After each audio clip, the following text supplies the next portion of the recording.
Market snaps 6-day gaining streak. The Nifty falls below 25,000 mark, dragged by financials, metals and realty stocks. Broader market outperforms. Apollo Hospital recovers from lows after a 1.3% stake in the company changes hands in a large trade. Promoter Sunita Reddy confirms selling stake. Pledge holding of promoters falls to 2% from 13.1% post the deal. Shares of Mascon Dock trade low on JP Morgan's underweight call. Brokerage cites risk-reward remains adverse despite the correction. On the other hand, Divi's laboratory, that trades higher after Citi's buy call of the stock, citing reasonable valuations amid sector tailwinds and pipeline. Shares of R Systems International gains nearly 16% after the company says it has entered into a definitive agreement to acquire Novigo Solutions, which is an IT company.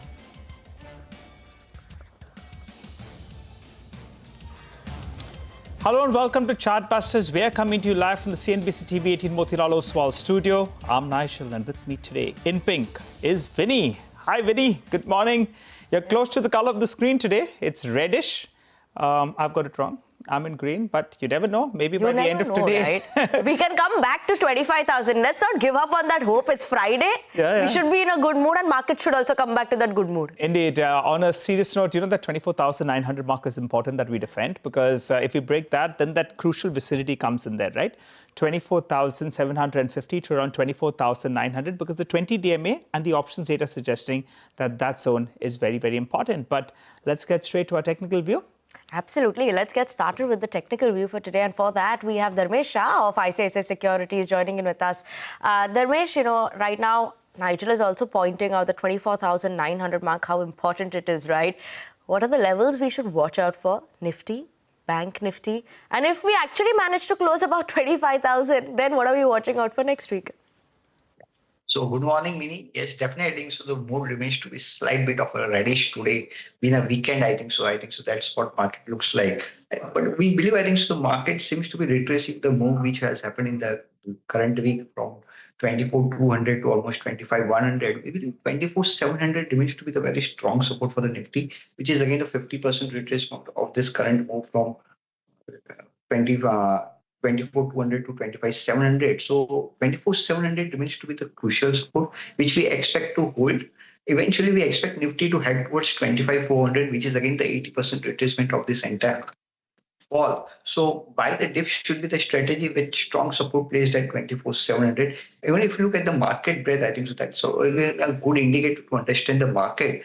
Where we believe, I think so, the percentage of stocks trading above the 50-day moving average last week was around 23%, which has improved to 42%. So it looks like, I think so, it's more of a broad-based participation coming in the market. So any healthy retracement should not be constructed as negative, but should be looked as a buying opportunity with a stop loss of 24,700.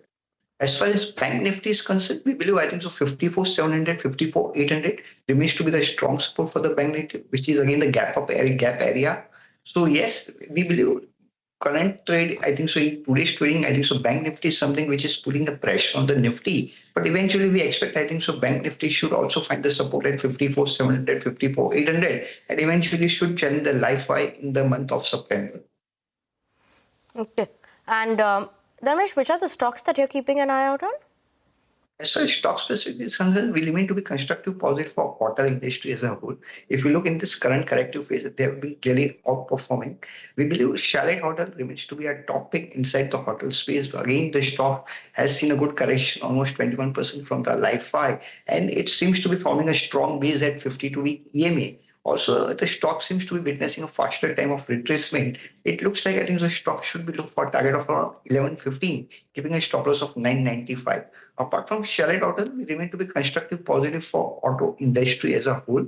Again, to play the auto, I think so a proxy to play the auto is something the tire stocks where we remain to be positive for, where Apollo Tire remains to be a top pick. Again, Apollo Tire, the stock has witnessed falling trend line breakout. Again, a long consolidation breakout seems to be panning out for Apollo Tire, where we look for a target of around 519, keeping a stop loss of 419. Okay, all right. Thanks a lot for that, Dharmesh, for joining in and giving us your take on the markets as well as on individual stocks. By the way, just a few stocks that have a bit of a defense play. You look at Idea Forge, that stock is up. It's been one of the big underperformers. That's moved up in trade. Data Patterns, that's the other name out there. It's moving higher as we speak. And these stocks, they've spurted up. DCX Systems, that's the other one that's seen very, very large volumes. So some of these stocks, they have pulled back actually a goodish bit. And today they're seeing a big relief rally on rather high volume. So I think we should keep an eye out on a few of these names. That's it. Let's move to our special segment. We get a few ideas for profit from Money Control Pro. Jitendra Gupta of moneycontrol.com joins us to talk about a stock that he's tracking closely. Jitendra? We think Engineers India deserve attention considering its highest ever order book, steady margins and increasing diversification beyond hydrocarbon. The company is emerging as a key beneficiary of the government capex. Supported by strong order inflows, the company is now sitting on a strong order book of close to 12,000 crore, providing revenue visibility for the next 3 to 4 years. Moreover, execution is improving. In Q1, the company reported robust 40% year-on-year growth in revenue. EBITDA margin came in at a healthy 8%, increasing by almost 40% on a Y-on-Y basis. Domestically, refinery, petrochemicals, emerging industry, emerging infrastructures opportunities remain robust, with the management guidance to achieve conservatively close to 15% revenue growth in FY26. Beyond hydrocarbons, nearly 40% of the order book now comes from the non-oil and gas projects. Importantly, it has made its entry in other emerging segments, including nuclear and other segments. On valuation side, Engineers India trades at around 15 times its fiscal 27 estimated earning, which is reasonable considering rupees 1100 crore of cash in the books and record order book, strong order book, strong margins in consultancy business and diversification into other high growth areas like nuclear and clean energy. Okay, thank you so much for that. But on that note, we're going to slip into a very short break. We'll get you more on the markets and more stock-specific action after the break.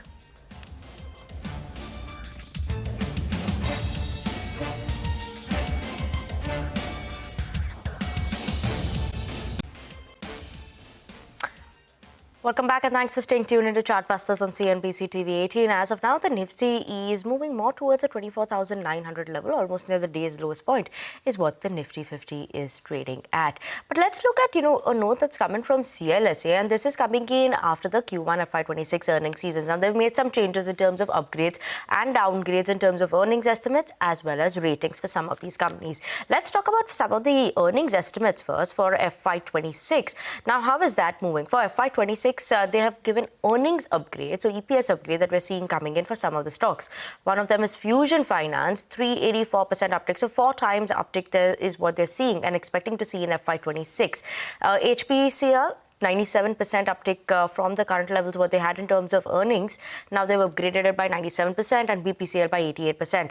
Downgrades coming in for Divyani, Bandhan Bank as well as IndusInd Bank. Now for FY27, there are some different names that have come in on the upgrade front of earnings upgrade front.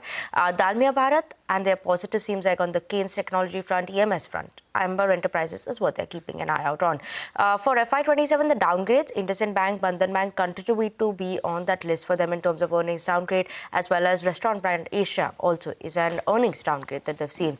In terms of rating changes that they've made, on the upgrade side, there's Phoenix Mills, Eicher Motors, Ashok Leyland, as well as HPCL and Fusion Finance, where the rating upgrades have come in. Now, in terms of rating downgrades on the flip side, that is Nestle from the FMCG side. Other than that, there's Paytm as well as Bharti Hexacom. So that is something that will be keeping the stocks in focus. A lot of action that one is watching out from the banking space. They don't seem to be too positive, but EMS is also something that they're keeping an eye out on. All right, Vinny, thanks for that. Well, let's talk about Divi's Laboratory. Stocks in focus. Citi note came out earlier today. Sudarshan, he's gone through those details, joining us to fill us in with the top highlights. Sudarshan, always reading, coming up with these notes. Please update us as well as our viewers. What's the buzz on this one? So Divi stock is higher in trade today. Cities has come out with a note, maintains buy call and target. It has given ease of 7,750. It believes the recent weakness in the stock price is a buying opportunity. And also on the valuations front, it finds the valuations are reasonable due to sector tailwinds and its pipeline. It says concerns around orforglipron, that is weight loss drug, appear overdone, and by FY30 total sales related to this can be more than $15 billion plus. Also, there is strong adoption in tirzepatide, that is obesity drug, and upgrades in product indicate an increase in peptide GLP-1. Even concerns around Entresto going generic in the US, Citi believes that it may start fading away. So considering all these factors, Citi believes that there is a further upside that can be seen in Divi's stock price.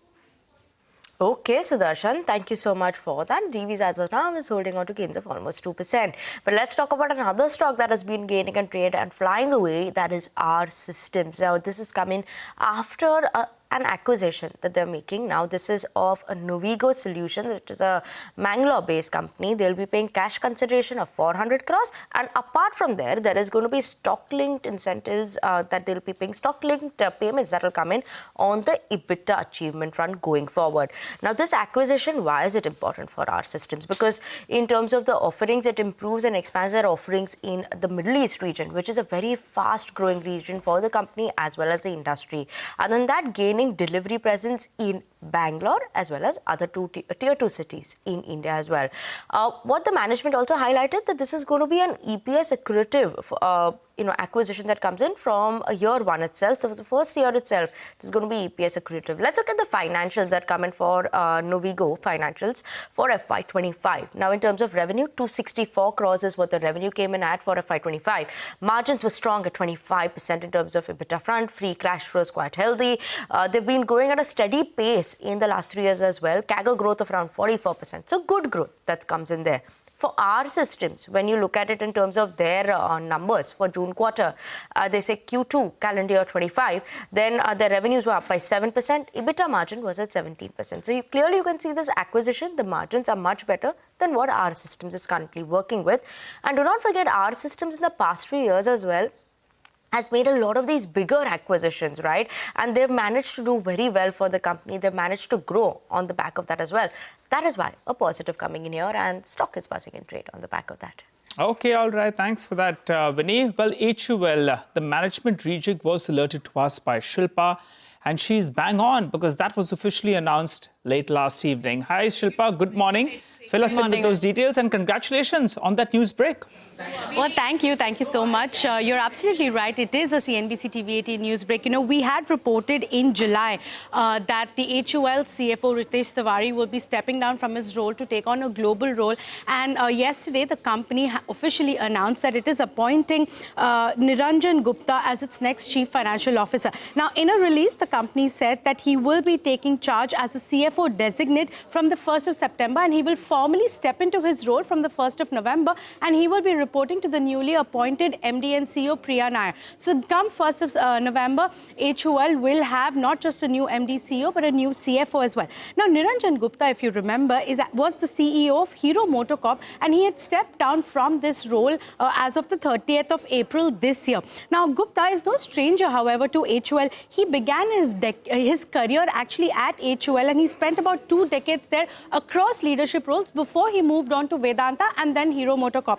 So now as he comes back to HUL, he comes with experience in finance, in M&A, in supply chain and in strategy. Now meanwhile, Ritesh Tiwari, he has been appointed as the global head of M&A and treasury in London and at Unilever, and he will be relocating there. And if you remember, he was appointed in 2021, and he has been credited at HUL as the HUL CFO for for steering the company through the pandemic, for driving acquisitions, reshaping the portfolio, and a lot more. So the rejig now comes at a time where the consumer sentiment is picking up. It will be interesting to see what direction the company now goes in with a new CEO, MD, and a new CFO as well. Back to you. Okay, Shilpa, thank you so much for that. So, a rejig that is coming in and that you reported. Thank you so much for that, Shilpa. But let's talk about Apollo Hospitals. That's the one that we're keeping an eye out on. Obviously, spoke about it earlier, right? The block deal that was going to be happening. Sunita Reddy was going to be selling stake. Now, the management the company has come out with a release. They said that Sunita Reddy, in fact, did sell 18.97 lakh shares equity shares in the company, 1.3% stake today, and that is at a price of 7,850 rupees, which is at a discount to yesterday's closing price. Now, obviously, this transaction, first, it's a bit of a worry when promoter stake sale happens, right? But this transaction mainly is to reduce the pledge that they have. The pledge holding now of the promoters will reduce to just 2%, and currently it was at 13%. So post the transaction, that pledge significantly comes down, and that was the main reason for the stake sale coming in as well. And that is why the promoter group shareholding overall will reduce to 28% from current 29.3%, and that is why we're seeing that the stock recovered from the day's lowest point and now almost moving to that green side as well. Well, indeed, and that's the stock, in fact, that's recovered considerably from the low point of the day, but the markets are approaching towards that lower end of around 24,900 odd. Keep an eye out on that market. It's not been a great morning for the bulls. The week has been good, but otherwise, the markets actually moved to the low point of the day. The Nifty Bank, yet again, that's the problem pocket. Take that break, come back, continue our focus on markets and stock-specific action.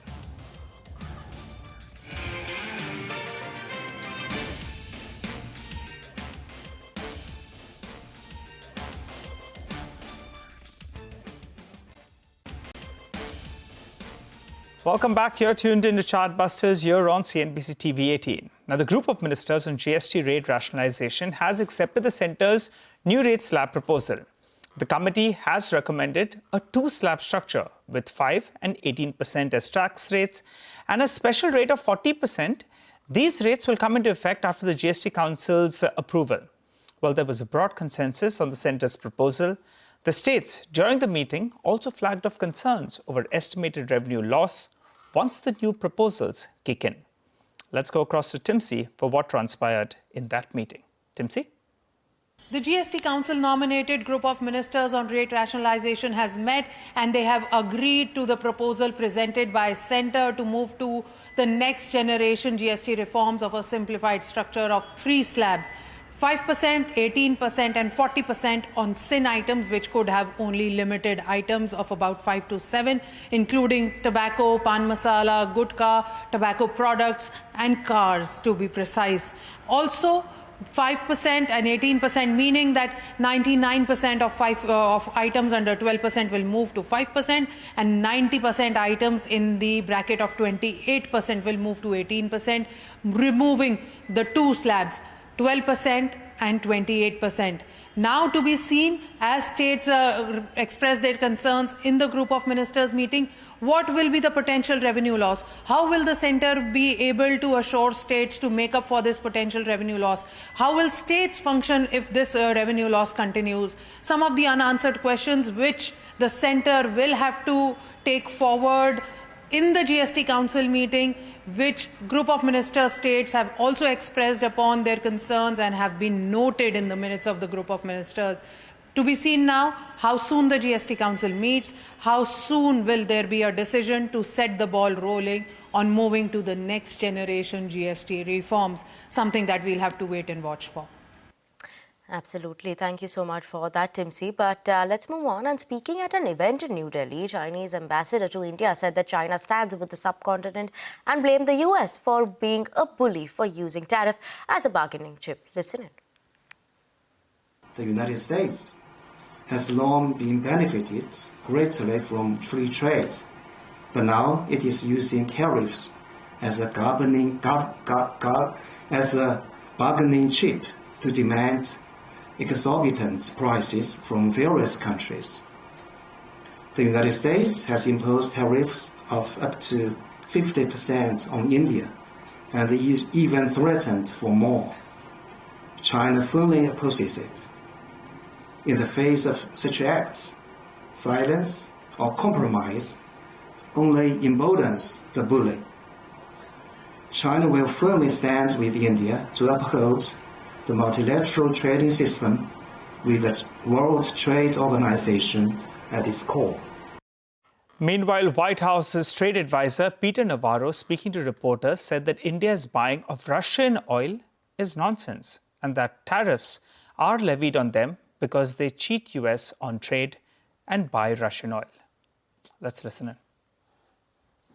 Prior to the invasion of Ukraine in February 2022, India bought virtually no Russian oil. I mean, it was like 1% of their needs.